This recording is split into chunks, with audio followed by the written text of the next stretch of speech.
If you've been stuck in the same role, passed over for promotions, or you've watched your colleagues with way less experience move ahead, then this video is for you.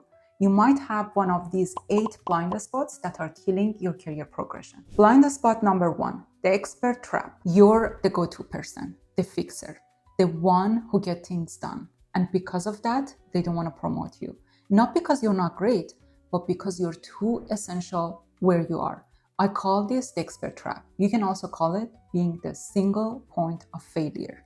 So you basically created a position for yourself that you're the one person who knows everything, and you end up overworking, you end up missing deadline because you're the one person who does all the things.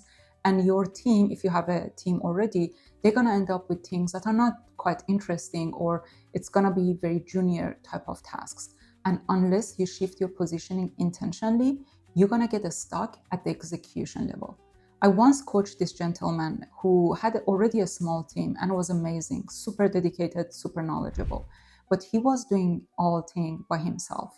And through this coaching process, we worked together to make sure that he's gonna spend time, even though it's gonna take much longer. He was the one, knew everything, so people are gonna make mistakes, they're not gonna do it as fast, but he has spent that time, or I would say invest that time, to teach others in the team how to also take on more complex problems. And also he started to talk in the meetings more as a position of we rather than a position of I. So here's your action plan. Start replacing all fix it with here's how we can approach this as a team. Build frameworks. Let's other own the outcome. Promote thinking, not just doing. Blind spot number 2, perfectionist paralysis. Many leaders believe if I just make this steak perfect, they'll see that I'm ready. But in reality, what happens is that you're gonna miss deadlines, you're gonna overwork, and while you're trying to make that steak or that work deliverables perfect, someone else with 70% of the polish, they're gonna go and share the results, and they're gonna get 100% of the visibility spotlight. This is what I call perfectionist paralysis.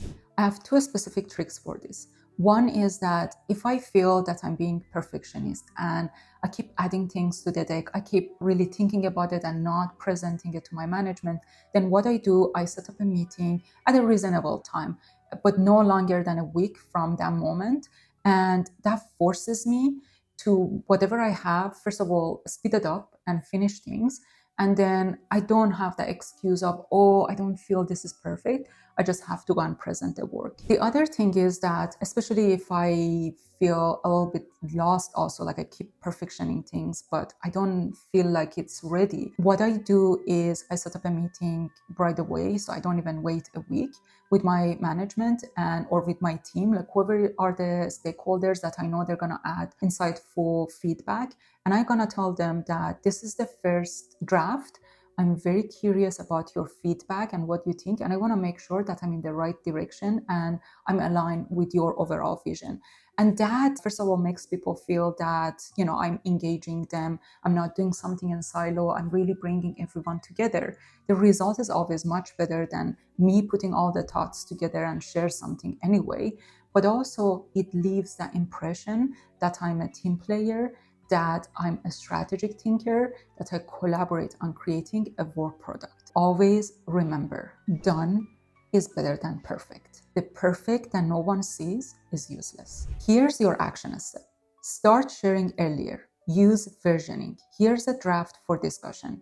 It shows confidence and invites collaboration, a leadership move. Blind spot number 3, the visibility gap. If you're working in silence, you're not being seen, and that's a trap. So if you're one of those people who brought up, especially in some cultures, like the culture that I grew up in, that we are believed to keep our heads down and deliver, and we are going to get promotion, that's a myth, especially in North America. You have to be seen by the right people at the right time if you're looking for promotion, influence, and recognition. If your manager loves your work, that's great, but you really need to ask yourself, is your manager talk about you behind the closed doors when the decisions are being made? Do your senior leader even know you or know that what you're building and solving and delivering? Think about the last 6 months. Think about the biggest project that you've done. And now ask yourself this question. Beyond the immediate team who worked on that project and your immediate manager, is there anyone from the senior leadership who weren't directly working on that project that know about you and what you've done and delivered for that project? And if the answer is none, there's no one else, then you know that you need to focus on this blind spot. One of the easiest one, how to create visibility online especially, is that you need to read articles about your industry and then add your own insight and post them on LinkedIn. Also, just be active on LinkedIn, engage in other people's posts, obviously in a positive way. If you're not sure how to build a LinkedIn profile that's going to be outstanding, I have a video here that you can go and watch now. Action step: start managing your visibility with intention.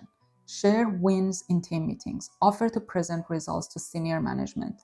Ask your manager to advocate for your impact. Blind spot number 4, strategic thinking deficit. This one is where most doers get stuck. And I know it's a little bit tough to get out of it, but if you're someone who's way into the weeds, you need to get up and move to the more high level type of position when you're not just moving the pieces, but you actually see the chessboard. So you need to ask yourself, if you're not contributing to the strategy, to the long-term thinking, to the business outcomes, you are going to be seen as an executor. You're not going to be seen as leadership ready. I once worked with a former project manager who was really into the weeds, and she was doing an amazing job, but all was she doing, it was presenting the results week over week and try to make sure that things are on time and on budget. But when she started to focus on her leadership readiness, she started to look into what is it that I can see proactively as a risk to the project. What are the opportunities that this project has so we can cut budget, so we can bring time back? And she started presenting those to the senior leadership, and that really caught the attention of senior leadership to see her as someone who was indispensable. So here's your action step. In every meeting, ask yourself, what's the bigger picture here? How does this tie to the company's goals? Start connecting dots, not just tasks. Blind spot number 5. Political navigation avoidance. I hate office politics, and I'm sure many of you do as well. But here's the reality. If you're avoiding office politics, that's not going to protect your integrity. All it's going to do is to limit your influence. So here's what you can do instead. Instead of thinking about office politics like this dirtiest thing ever, house of cards type of manipulation, you can think about politics as relationships, trust, timing, power dynamics. And if you look at it that way, you can actually play it quite positively. All you need to do is to identify the right people, people who are in the position of power and influence, and build alliance with them. Not manipulation, just be friend with them, network with them, make sure that they know who you are and what you do. And remember, if you're not playing the game, someone else is gonna shape the narrative, including yours. So here's your action step. Build influence by observing how decisions get made. Build alliances. Don't wait for visibility. Create it with intention and values. Blind spot number 6. Outdated personal brand. This one especially hit people who have been in the same role or even in the same department for far too long. Even though your skills have evolved, especially your soft skills, your relationship management, the perception around you has not evolved with that evolution of your skill set. Even though you might be already operating at a strategic level, people around you might still see you as an executor, and therefore they might not see you as leadership ready. One of the easiest things you can do is just go and talk to people that you trust and they've been working with you for a while, and ask them about 3 words that they can think of the moment your name comes up. And you'd be very surprised. I've done that exercise for myself. I was surprised and I didn't like the words that people came up with. So if that's going to be the same case for you and you're not really aligned with what people can think of you, you really need to focus on how to change perception and potentially move departments. There's a great book that's called What Got You Here Won't Get You There. And it's really about There were certain things that you used to do that made you successful in the position that you are. That doesn't mean continuing doing those things will make you successful in future. I highly recommend reading that book if you feel stuck where you are. Here's your action step. Audit your LinkedIn. Look at how your name comes up in meetings.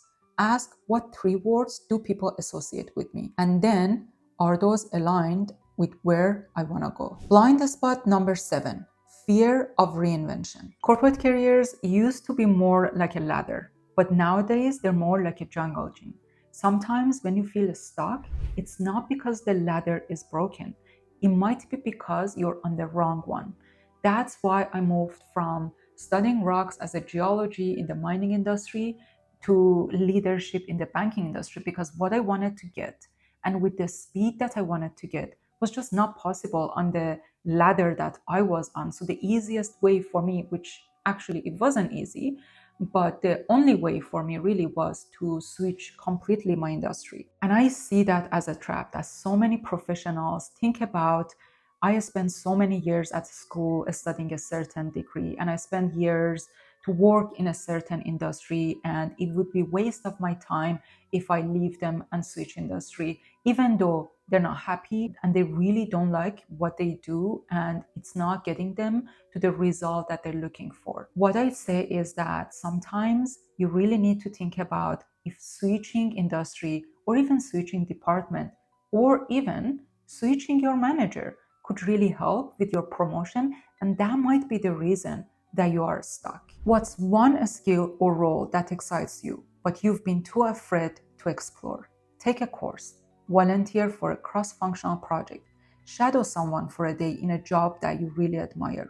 Reinvention is your superpower, not your weakness. Blind spot number 8, ignoring your own well-being. This one's sneaky, but it's also such a destructive and career killer. When you don't take a break for yourself, when you don't focus on your well-being and you just continue working 24 hours and just be very focused on your career ambitions and completely forget about your personal life. I can't believe I'm saying this, by the way, because I used to be one of those people who would work really, really long hours, disgustingly long hours. And I paid for it, by the way. And just know that when you're depleted, when you don't give that time to yourself, people notice it because it's going to impact your relationships, your confidence, the quality of your decision making, and you're going to stop showing up for your team, for your management, for your work. And it's just going to turn out to be this vicious cycle that you're not at top of your game. So you're going to make a mistake, and that's going to hit your confidence. And because of that, you're going to make another mistake. It's just going to turn to this vicious cycle. Nobody is impressed by the leader who never takes a break because they're worried when you'll break. Here's your quick win. Schedule one non-negotiable break this week, whether it's logging off at 5, a walk during lunchtime, or a lunch without meetings and without just going and scrolling through your social media. You want to protect your energy.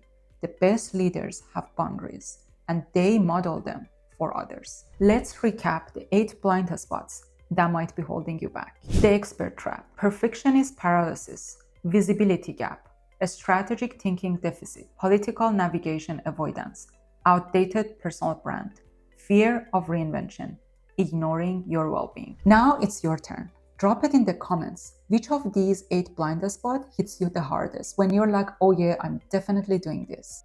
And just remember, you're not stuck.